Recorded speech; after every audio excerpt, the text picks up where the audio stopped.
Our first question this week, what's the biggest challenge at setting up the car at New Hampshire Motor Speedway's flat corners as opposed to other tracks that have higher banking?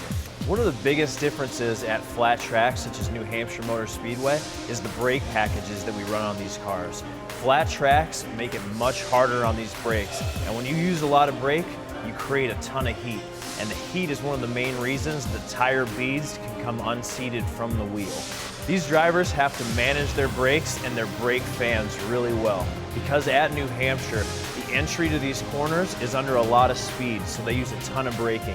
Now when they get to the center of the apex of that turn, they're almost coasting at a part throttle, and then it's hammered down at the exit of the turn to get back onto the straightaway with a ton of speed.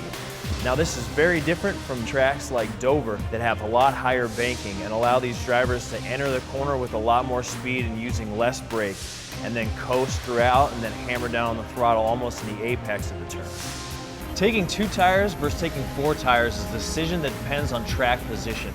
Now usually 4 fresh Goodyears will affect the car in a more positive way than 2 will, but if you're at a track such as Loudon and track position is really hard to come by, you'll make decisions to take 2, take no tires, or possibly even stay out to improve your track position. The reason why tires wear out so fast at flat tracks such as Loudon is that we run a positive camber coupled with low air pressure in these left rears. Now this low air pressure gives us much more grip on the track, which in turn translates into better lap times. But when you start to flirt with this danger too much, you drop this air pressure too low, the sidewall of this Goodyear becomes into contact with the track, and it was not made to hold up under those conditions. As a team, we know this, and so does everybody else in the garage. With faster speeds, you hope that your tire is just not the first one to blow out. Rain has been an ever-present dilemma for us quite often this year. And luckily, the weather held out this last week at Loudon, even though rain clouds were looming over us.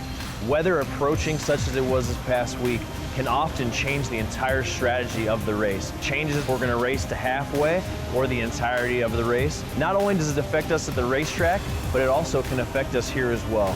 Last week when we were at Daytona, we got rained out on Saturday. This sent our logistical department here at MWR into a whirlwind.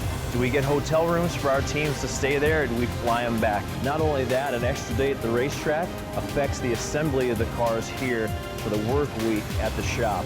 That wraps up this week's segment. Enjoy the final off week of the season, because when we return, the intensity is going to be an all-time high as these drivers race for a win and an entry into the chase that is fastly approaching.